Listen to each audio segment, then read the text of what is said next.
Coach, let's switch gears to a new subject with Antonio Brown. Of course, that conversation and the Pittsburgh Steelers wanting to trade him and how it all unfolds. He hasn't exactly been a choir boy as of lately with some of the Instagram videos and all that. I would just like to get your take just from a coaching standpoint. I guess, one, would you want a guy like Antonio Brown if you were the head coach of a team that was maybe interested in trading for a wide receiver? And two, what kind of head coach do you think it takes to be able to handle an Antonio Brown and maybe some of the antics you have to deal with?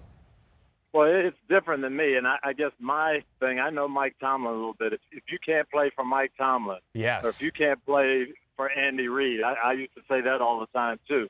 I need to watch out. I'm not sure you can play for me. And, you know, Antonio Brown's a great player, tremendous receiver, going to bring energy and excitement. But I'm always leery. I was always leery when I was the head coach of great players who all of a sudden their team doesn't want them. They can't get along with their team.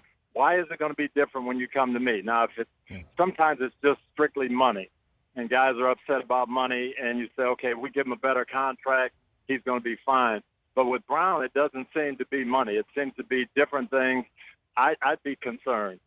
Yeah, and what you have to give up to get him as well, and wondering if when he comes over to your team, if he's all of a sudden changing his tune, and if he is going to be that team player that you haven't seen. There are different pressures on players now. I mean, some of this has come out because Antonio Brown has done the media tour. There's more media now. There's social media now. And so there are just more avenues to share your deep thoughts on your team, and a lot of times that's rewarded on social media. You know, you get the likes, you get the retweets, you are a topic of conversation for a whole week.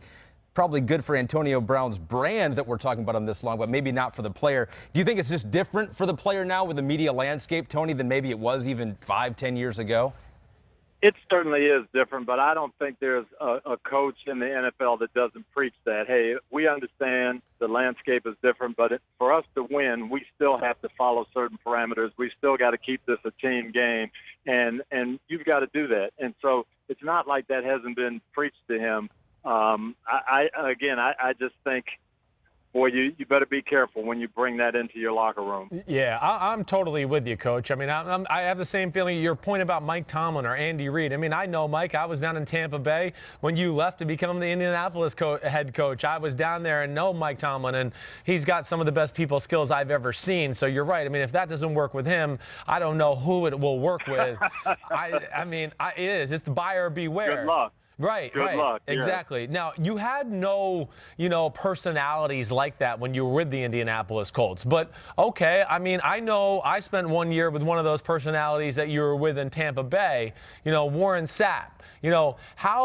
How do you draw the line in the sand to go, okay, I know you're awesome, you're a good player and everything, but I'm not going to let you, run amok with being late for meetings and things like that. How does a head coach deal with a personality like that with a guy that might be, a little different than the rest?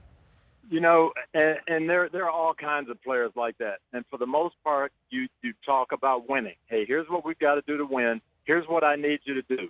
Here's the things you can't do.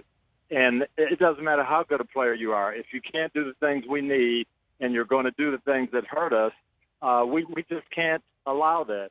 And so that's the way I always proceeded. And everybody we had, whether it's Warren, Keyshawn, anybody that you might think was a little difficult, they all bought into that, and it was never a problem. Not like it's been there in Pittsburgh this last year. Hi, I'm Mike Tirico, and thanks for watching. Make sure to hit subscribe for the latest news and highlights from NBC Sports.